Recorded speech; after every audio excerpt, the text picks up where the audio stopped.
त्र्यंबकेश्वर एक प्राचीन हिंदू मंदिर है जो भारत में नासिक शहर से 28 किलोमीटर और नासिक रोड से तकरीबन 40 किलोमीटर दूर त्र्यंबकेश्वर तहसील के त्र्यंबक शहर में बना हुआ है।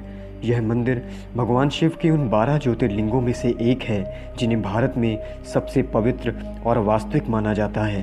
त्र्यंबकेश्वर ज्योतिर्लिंग की सबसे अद्भुत और असाधारण बात तो यह है कि इसके 3 मुख हैं, एक भगवान ब्रह्मा, एक भगवान विष्णु और एक भगवान रुद्र। इस लिंग के चारों ओर एक रत्न जड़ित मुकुट रखा गया है जिसे त्रिदेव के मुखौटे के रूप में देखा जाता है। कहा जाता है कि यह मुकुट पांडवों के समय से यहीं पर है। इस मुकुट में हीरा, पन्ना और कई बेशकीमती रत्न जड़े हुए हैं। त्र्यंबकेश्वर मंदिर में इसको सिर्फ सोमवार के दिन 4 से 5 बजे तक दिखाया जाता है। यह मंदिर ब्रह्मगिरी पर्वत की तलहटी में स्थित है।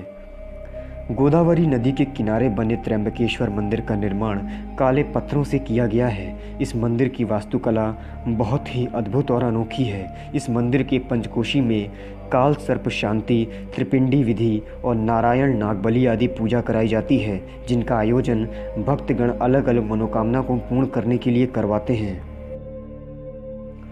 त्र्यंबकेश्वर मंदिर का इतिहास। इस प्राचीन मंदिर का पुनः निर्माण तीसरे पेशवा बाला साहेब अर्थात नाना साहेब पेशवा ने करवाया था। इस मंदिर का जीर्णोद्धार सन 1755 में शुरू हुआ था, जिस काम का अंत 1786 में संपन्न हुआ। तथ्यों के मुताबिक इस भव्य प्राचीन मंदिर का निर्माण कार्य में लगभग 16 लाख रुपए खर्च किए गए थे, जिसे उस समय काफ़ी बड़ी रकम माना जाता था। त्र्यंबकेश्वर मंदिर की भव्य इमारत सिंधु आर्य शैली का अद्भुत नमूना है। इस मंदिर के भीतर एक गर्भगृह है जिसमें प्रवेश करने के पश्चात शिवलिंग की एक आँख ही दिखाई देती है, लिंग नहीं। अर्थात ध्यान से देखा जाए तो आगे के भीतर 1 इंच के 3 लिंग दिखाई देते हैं। इन तीनों लिंगों को त्रिदेव यानी ब्रह्मा, विष्णु, महेश का अवतार माना जाता है। भीष्म पितामह को कैसे मिली थी महाशक्ति। प्रातः काल में होने वाली पूजा के बाद इस आज्ञ पर पंचमुखी मुकुट चढ़ा दिया जाता है। त्र्यंबकेश्वर मंदिर परिसर में एक कुंड है जिसका नाम है कुशावर्त, जो गोदावरी नदी का स्रोत है। कहा जाता है कि ब्रह्मगिरी पर्वत से गोदावरी बार बार लुप्त हो जाया करती थी। गोदावरी के पलायन को रोकने के लिए गौतम ऋषि ने एक कुशा की मदद लेकर गोदावरी को बंधन में बांध दिया था। उसके बाद से ही इस कुंड में हमेशा पानी रहता है। इस कुंड को कुशावर्त तीर्थ के नाम से जाना जाता है।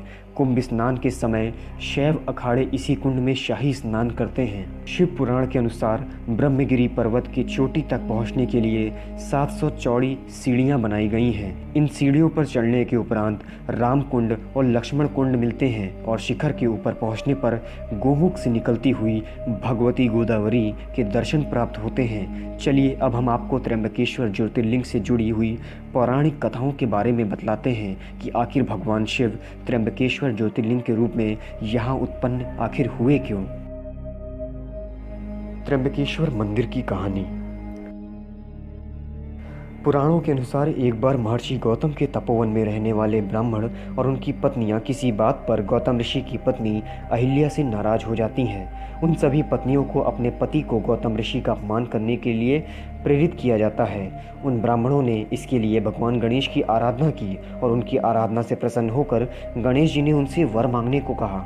उन ब्राह्मणों ने कहा, प्रभु किसी प्रकार ऋषि गौतम को इस आश्रम से बाहर निकाल दीजिए। गणेश जी को विवश होकर उनकी बात माननी पड़ी। तब गणेश जी ने एक दुर्बल गाय का रूप धरा और ऋषि गौतम के खेत में जाकर फसल खाने लगे। गाय को फसल खाता देख ऋषि गौतम हाथों में डंडा लेकर उसे वहां से भगाने लगे। उनके डंडे का स्पर्श होते ही गाय वहीं गिरकर मर गई। उस समय सारे ब्राह्मण एकत्रित होकर गौ हत्यारे कहकर ऋषि गौतम का अपमान करने लगे।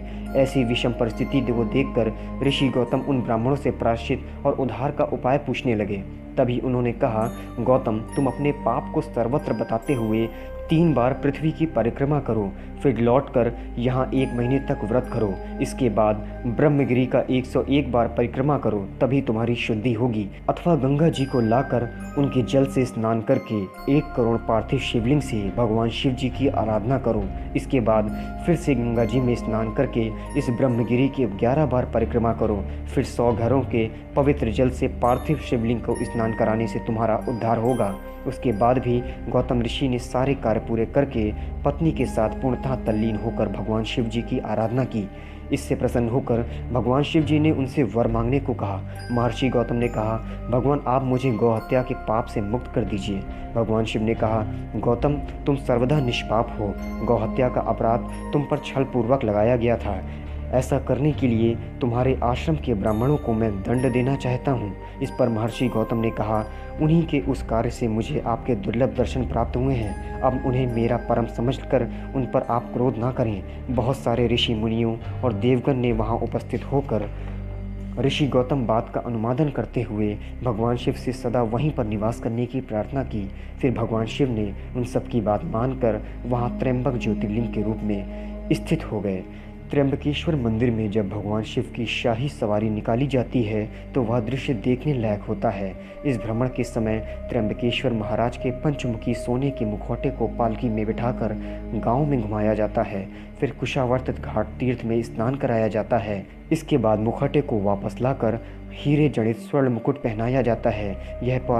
यह पूरा दृश्य त्र्यंबक महाराज के राज्य अभिषेक जैसा महसूस होता है। इस यात्रा को देखना बेहद अलौकिक अनुभव है। शिवरात्रि और सावन सोमवार के दिन त्र्यंबकेश्वर मंदिर में भक्तों का तांता लगा रहता है। यहाँ आने वाले भक्त सुबह के समय स्नान करके अपने आराध्य के दर्शन करते हैं और जिसके दर्शन मात्र से ही मनुष्य जीवन की सार्थकता महसूस होती है। सब्सक्राइब करें हमारे YouTube चैनल को और हर अपडेट पाने के लिए बेल आइकन को दबाएं।